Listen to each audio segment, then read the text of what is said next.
What's up, you guys? This is the College Compass podcast, your map to what's next, where we discuss the journey to higher education, hoping to de-stress high school students and give you the navigational skills to tackle higher education. Let's start this off with a brief round of introductions. My name is Alexa Mayamaki. I am a fourth-year UCLA student with a psychology major and education minor, and I use she, her pronouns. A little bit about my journey to higher ed is that I initially applied to various colleges under a wide range of majors, some STEM and other liberal arts. I ended up at UCLA as a psychology major because I really enjoyed my AP psychology class in high school. But being perfectly honest, I wasn't confident in my choice in psychology because I had a very narrow viewpoint on the major and thought I had to become a therapist or a psychiatrist. Luckily, through my time spent at UCLA and talking to my professors, I've gotten the chance to broaden my perspective and realize there's many career paths that psychology can lead to, which made me grow even more interest in the subject. All right, enough about me. Let's pass the mic to my fellow co-host, Kayla. Hello. So my name is Kayla Liu, and I am also a fourth-year student here at UCLA, majoring in psychology and minoring in education studies. So a little all about me is that I am a first-generation college student, so I've had to kind of fight my way through navigating college and figuring out what I want without too much guidance. So I'm super happy to be a part of this College Compass and helping you figure out what's next for you. So when I was applying to college, I honestly had no idea what I wanted to do, and I didn't really know what majors there were or the range of them, so I picked psychology because I liked people and thought that knowing why they can act certain ways could be cool, but I didn't really think too much about what kinds of careers that could lead to. Or to put it better, I didn't really know, but I went in a little blind and hoped for the best and just tossed my hat in the ring. But thankfully, I'm here now. So once I got into college, I realized I do love psychology,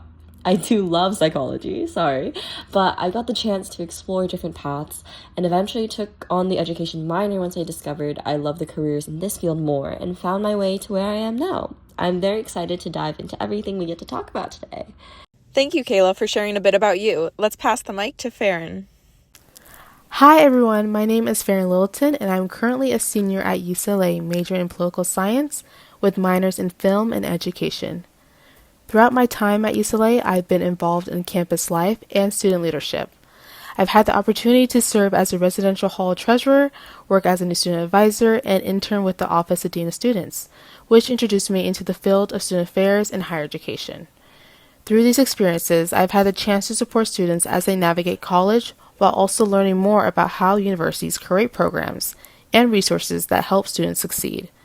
These opportunities inspired me to pursue graduate school in student affairs, where I hope to continue working with and supporting college students. When I first came to UCLA, I didn't have everything figured out, and I actually entered freshman year as undeclared. Unlike many students who have already had a major coming in, I still had time to choose a major for myself. My mom really wanted me to major in business economics because often seen as a very practical and professional path, but over time I realized that my interests and strengths were leading me into a different direction. Choosing a major doesn't have to be set in stone right away, and college is really a time to explore your interests and figure out what path feels right for you. And that's what I am here to talk about today. Thank you, Farron. And now, last but certainly not least, our last co-host, Diana. Hi everyone, my name is Diana Rocha and I am currently a fourth-year student at UCLA. I'm also a first-generation and Hispanic student, and I'm really excited to do this podcast because I feel that picking a major is definitely a barrier for many students. I know for me, I was definitely conflicted about what I wanted to study, but through the advice from many people, I was able to pick a major that I evidently loved. I hope sharing the advice I received along with some insight on my experiences can help you all in some way. So a little bit about me is that I came in as a sociology major my first year at UCLA. I actually didn't even know much about the major because I had never taken a class related to it before, so I was very lucky to have fallen in love with it. During my second year at UCLA, I decided to pick up psychology as a second major and then education studies as a minor during my third year. That said, I feel like I have learned a lot throughout my journey and I am excited to share some of it with you all. All right, thanks for listening to our introductions, giving you some background info on all of the co-hosts. Now Kayla will start the body of this podcast off. And with that, let's jump into what we'll be talking about today, and in particular, why we need to talk about it and why it matters. So I'm sure you guys have heard a lot of college and higher education hailed as this golden opportunity to educate yourself, progress further in your educational, professional, and social networks to set your life up for success, right? But we can't also do that without acknowledging the amount of barriers that there are in being able to access college in the first place. So I can personally relate to this. As I said earlier, I'm a first-gen college student. I grew up in a low socioeconomic community, and even though I didn't feel necessarily disadvantaged when I was growing up, because everyone around me was in a similar position, I did realize later that I didn't have access to what researchers classify as quote-unquote college knowledge. But education was always very important in my house, and my parents always told me that I was gonna go to college. My mom always kind of told me that if there was one thing that I did, regardless of if she was with me or not, was that I had to get a degree. And I didn't always understand why she would say that, but now I know that they never had the luxury to go to college. And they're the ones who worked the long hours, whatever low-wage jobs they could get their hands on without a degree, so that I didn't have to. But they did it so I could set my life up better, because that's what they came here for. And in turn, because of that, I was motivated. But I was also, in a way, fending for myself, since no one could really guide me through figuring out college. And the only real thoughts I had in my mind were that I had to get into a good college to make a better life for myself and my family. But beyond that, I didn't think much further about what I would major in or do afterwards, because I didn't really have anyone to talk to about those things. I had no one to guide me in those decisions, and I never really looked past my next immediate goal because I didn't know I had to. They always just told me, go to college, but no one really talks about go to college and do what? Before students can access the opportunities they tell us college is supposed to have, we first have to navigate through a system that was not necessarily designed for everyone. And that's definitely not an easy thing to do. So believe me, if you're unsure if you want to go to college, or you do know you want to go to college, but you don't know what you want to do, we completely understand. And we're here to be a resource for you. This is especially true for historically marginalized communities, including students of color, those socioeconomic backgrounds, those who are undocumented, and first-generation college students who don't have the privilege of access to various resources and networks within their family or community, and have that familial capital to be able to give them the knowledge they need to succeed and even begin to navigate the college application process. You know, you might not always know what majors exist and how wide the range can be. I definitely didn't. And I also didn't know what my major could translate into regarding job opportunities. I didn't know what classes might have prepared me. And, you know, this might steer you away from considering college or pursuing a 4-year university, but it should truly be the opposite. We're here to encourage you and encourage how college is a place where you can discover yourself and your worldview just opens. We're also here to be your college compass and guide you. You know, we know that if there is a lack of exposure and experience in dealing with college and knowing people who went to college to learn from, you only know what you're exposed to. But we all deserve that chance and that opportunity to go and better ourselves if we want to.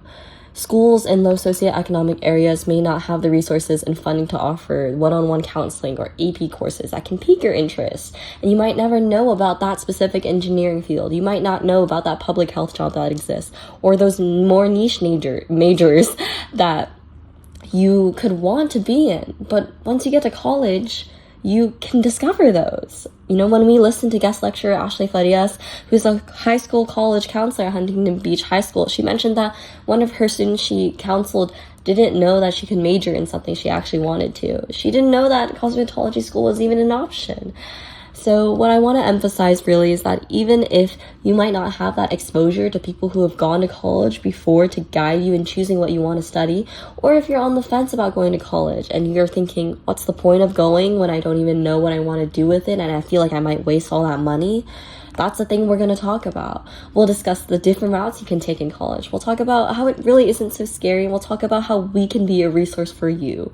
We'll talk about our own experiences in going in undeclared, adding on minors when you discover your interests or classes that you can take in college, and you can explore career pathways in college. We'll be your college compass and the map to what comes next. So it's okay to not have everything figured out right away. College can be the space where you discover yourself and your interests, and you can hear it from us if you haven't been able to hear it from anyone else. So now, Farron will take the reins and talk about how if you don't have a major picked out right away, that's very normal and common. There are opportunities to discover yourself and what you want in college. One thing I really want students to understand is that having a major is not the end-all or be-all of your college experience. A lot of students feel pressure to come into college already knowing exactly what they want to do, but the truth is that many students don't have it figured out yet, and that is completely okay. Because my personal experience is that when I entered UCLA, I actually came in as undeclared, and that felt extremely intimidating because it seemed like everyone already had that plan figured out. Some students knew they wanted to be doctors, engineers, or business majors, while I was still figuring out what I was passionate about. Another part of my journey that shaped how I approached college is that I was actually homeschooled during virtual learning throughout middle school and high school. Because of my education experience looked a little different from a lot of the students when I arrived at UCLA. At first, it made me feel unsure about how I would navigate one of the biggest public universities in California, but over time, I realized those experiences actually gave me strengths that helped me adapt. And being homeschooled taught me independence, time management, and how to take initiative in my own learning. On top of that, there can also be pressure from family. For example, my mom really wanted me to major in business economics because it was considered a very practical and professional major. But I knew deep down it really wasn't just for me, and math wasn't my superpower. So we eventually compromised and decided that I would major in political science, which was still considered a professional major, and I was very confident in my writing skills, so it balanced out. I started taking prerequisite classes for that, but at the same time, I also explored things that I personally enjoy, as in one of my hobbies is watching movies, so I decided to pursue a film minor as well.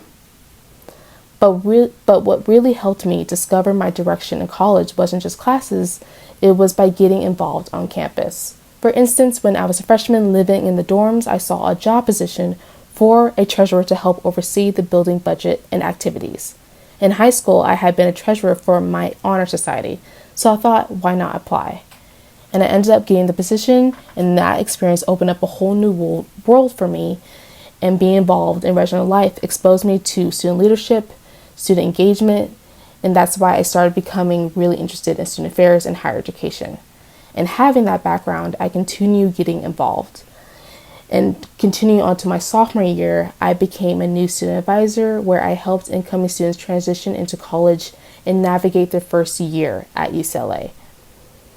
Another opportunity came through the Black Bruin Resource Center.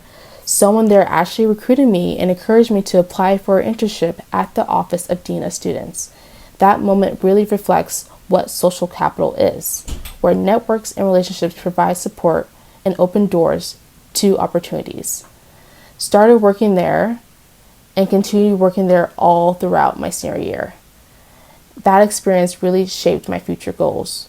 Through that work, I realized that I wanted to help and support students the same way people supported me, and led me to add a second minor in education because I wanted to better understand how educational systems work and how we can support students through those systems. It inspired me to pursue graduate school in higher education and student affairs. I have actually be continuing my education in School of Education to get my master's in student affairs. What's interesting that my path into this field didn't come from choosing a perfect major right away. It came from exploring opportunities and getting involved on campus. This connects to Tara Yosso's theory on community cultural wealth.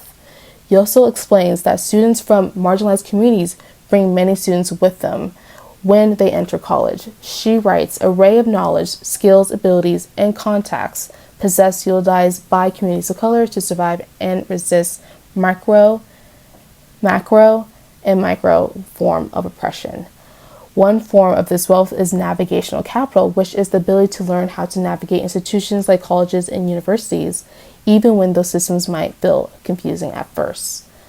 My experience reflects that idea. I didn't enter college knowing exactly what my path would be. Through leadership opportunities and building connections on campus, I learned how to navigate the university system and discover what I was passionate about. So my story shows that your major doesn't define you, but you don't have everything figured out right away. Many students discover their direction through experiences, opportunities, and communities they build while they're in college. And it's important to remember that there isn't just one pathway to college. Some students go directly to four-year university, but another really great pathway is starting at a community college. With that in mind, I'll pass it over to Diana, who will talk more about the community college pathway and transferring to a four-year university after a quick break.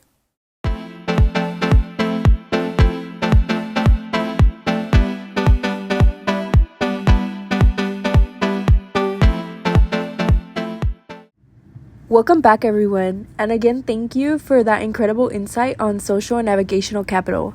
I really enjoyed hearing your input on going to college as an undecided major because it's definitely something most students don't know about. That said, I want to touch on the community college path that you briefly mentioned. So, oftentimes community college is overlooked, but it's a great path for many students who aren't sure of what they want to study. It allows students to explore different general education courses without a significant financial burden. So yes, going to the four-year university as undeclared is an option, but I also want to mention that for students who don't have the financial means, high school counselors like Ashley Farias believe it's a great option for students who really have no idea on what they want to do. So this option can really help pinpoint interests so that students can decide what to get their associates in, or maybe even their bachelor's if they decide to transfer. However, I think it's also important to mention that being a transfer can be tricky as there's this certain navigational aspect that makes the process difficult. But as long as students are aware of the requirements they must have for transfer eligibility, it is a great resource that should not be overlooked. Now, I do also want to talk about how to choose a major. So for many, choosing a major can be overwhelming. I know when I was choosing a major to put down on my applications, I felt like I needed to have everything figured out. But the truth is that deciding your major is just about understanding your interests and values. So what do I mean by this? So first, think about your interests. So in high school, you have all these different subjects like English, history, math, etc. When you take these subjects, it's important to try to figure out if there's one you love the most. So like maybe it's a class that you freely participated in a lot, or just one where it was always interesting, right? Of course, just because you like the subject or you're good at it, it doesn't mean that you should major in it. So yeah, you might be really good at math, but maybe you don't want to major in it. The point is that knowing which subjects you enjoy the most can give you a starting point as to which majors you may love. So, for example, I loved English in high school. I loved writing essays and reading texts, but I knew that I didn't want to major in it, so instead I looked for majors that would require similarities, and essentially I landed on sociology. Now, you may think there aren't really that many similarities between the two, but truthfully, sociology courses also include a lot of reading and writing. The difference between the two is that sociology has this social and community-based analysis, which was also something that I loved learning about. So, and this brings me to another point, which is to think about your goals and values long term. Basically, when I chose sociology as my major, I knew that I valued working with communities, and I wanted to do that in some way. I'm just trying to say, think about what you want for yourself in the future. Does having a lot of money matter to you? What about having a good work-life balance? Or maybe do you want a job where you can help people directly? All these are questions that you can ask yourself to help you narrow down your choices. Of course, a major isn't going to give you a specific job, but it can help you gain the skills to attain one. So, to give an example here, maybe someone wants to be financially stable in the future, so they look for a major that has a higher median average salary earning, like computer science or engineering. Or maybe someone wants to also be financially stable but wants to help people in some way, so they opt to major in something that can allow them to get the prerequisites done to apply to medical school. A note here is that just like a major doesn't give you a job automatically, it also doesn't mean that you have to have a job related to your major. So don't feel like it's this definitive path you have to follow. My next conclusion is that you can pick a major if you know what career you want to pursue. Not everybody knows what job they want to have in the future, but some do. I know people who grew up wanting to be teachers and others who wanted to be doctors. point is that if you know what job you'd like to have, then pick a major that will allow you to gain the skills to help you in it. Clearly, there are some jobs where the major you study isn't crucial, but others like engineering or nursing require specific degrees.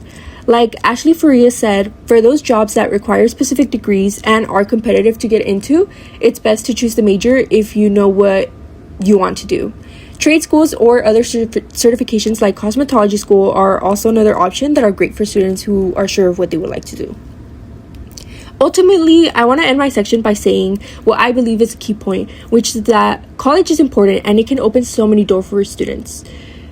I hear so many people today talking about how college is a waste of time or money, but in my opinion, education is never a waste. For first-generation students like myself, it's also just another way to protest the inequalities we have faced while simultaneously bringing ourselves up. It's something that we should take advantage of. With that said, I would like to pass it over to my partner Alexa as she discusses lowering the pressures of trying to end up at the right college. Thank you, Diana, for your wonderful insight on picking majors. With that said, I want to talk a little bit about picking colleges. The college application process can often feel scary, with an overwhelming pressure to end up at the right prestigious school. But from what I've learned through personal experience, witnessing friends' journeys, as well as academic research, most people end up happy in higher ed, even if they didn't go to their top choice or the most prestigious school. You know, this reminds me of a documentary I watched for class called Dream School, A Journey to Higher Ed, published by PBS. The documentary followed various high school students in their college application process and then continued to follow them through their time in college. One story that really stuck out to me from the documentary was Abby's. She was a high school student that was so dead set on getting into Harvard that she started losing hair from stress. She ended up getting rejected from Harvard and went to Johns Hopkins instead. And even though her initial rejection from Harvard hurt, reflecting on it, she said it was a blessing because she ended up extremely happy at Johns Hopkins.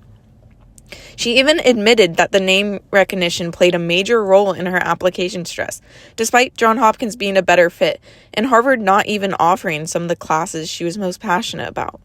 I think stories like hers are important to hear because many high schoolers think they need to get into a specific school, like it's Harvard or bust, but in reality, many schools are great fits. Abby wasn't even the only one in the documentary who didn't end up in their top choice. Gabe wanted to go to Duke, yet ended up extremely happy at West Point Military Academy. These experiences of thinking you need to end up at a specific school or else your life will be over, and then ending up extremely happy elsewhere are so common. I can't even tell you guys how many of my friends thought certain college rejections would ruin their life, and they're now thriving in their current positions and situations. I know I personally thought if I didn't make it into my top schools, my future would be jeopardized. Looking back on it and comparing my experience to my friends, I realized that I would be happy at many schools, and all that stress and worrying I spent in college application season was mostly for nothing. I wish I had someone to tell me that there's no one right college, and that many schools could be a perfect fit for me. I can tell stories forever about friends and myself overstressing about getting in the right college, and then being happy regardless of where they went. But what does the actual data and research say? Let's take a look. A study published in 2023 conducted by the National Bureau of Economic Research found that after controlling for background factors like initial socioeconomic backgrounds and pre-existing signs of academic ability, found that there was only a tiny increase in average salary amongst Ivy League Plus students versus state school students. The Ivy Plus graduates were in the 79th percentile of income versus state school graduates, which were in the 77th percentile. That difference is barely statistically significant, and definitely not make or break to one's success. I know money isn't everything, so I also wanted to talk about other measures of success. A survey by the Pew Research Center found that there were no significant differences in measures of satisfaction with family life and their current job between graduates of prestigious and non-prestigious colleges. Another survey by Gallup Poll and Purdue University found no difference in self-ratings of personal life satisfaction amongst types of college, accounting for college selectivity, whether the college was private or public, and class sizes. So, not only is there barely an economic advantage to which college you attend, but there are practically no social or life satisfaction differences depending on what college you go to. While the type of college you go to may not matter significantly, going to college in general has been shown to be extremely beneficial. When comparing adults with post-high school education to those without it, studies find that those who attend post-high school education had on average higher working salaries, better physical health, and were more likely to say that their current job is a good fit for their own personal talents and interests. So while it might not matter what school you end up at, I highly encourage you to pursue higher education as a whole. I know I personally got a lot out of my time in college. That's socially, academically, and progress-wise towards my future career. All right, thank you guys for listening to this week's episode of College Compass. We hope this helped lower your stress levels in relation to attending higher ed.